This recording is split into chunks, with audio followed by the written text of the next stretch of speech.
This is Duke University. Global trade and environmental justice. Human rights issues are still. The term Ubuntu. About the Alien and Sedition Acts. Is making inferential discovery. The importance of an archive. The John Hope Franklin Center. Thank you. About halfway through Empire, Michael and Antonio Negri take up the classic trope of the missing volumes of capital, planned but never written. Quote, one on the wage, a second on the state, and a third on the world market.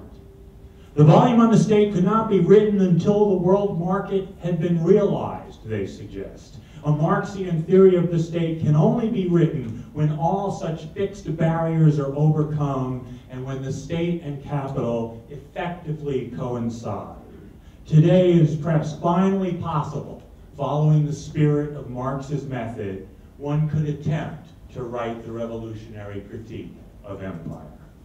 A decade later, one might say they have made good on that implicit promise to write all three missing volumes under slightly different names: the state, empire, the wage, multitude, and the world market, Commonwealth.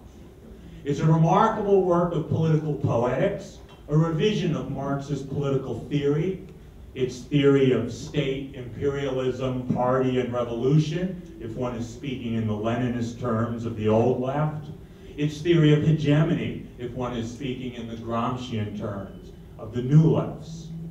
They have given us a new vocabulary, a postmodern prince, sometimes reviving long-dead metaphors, empire instead of imperialism or globalization, multitude instead of party, people, proletariat, or even subaltern, Commonwealth instead of socialism, social democracy, or even communism, sometimes repolishing our tarnished words, democracy and revolution, and sometimes insisting on the political and philosophical richness of the most debased four-letter words, love, poor.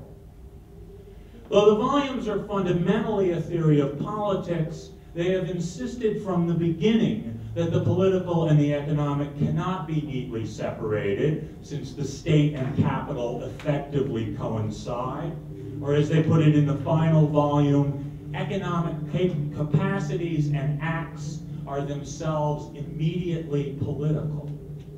So the volumes periodically descend into the hidden abode of production to elaborate an understanding of the regime of production, the figures of work, the bodies that labor. Produced by Duke University. Online at duke.edu.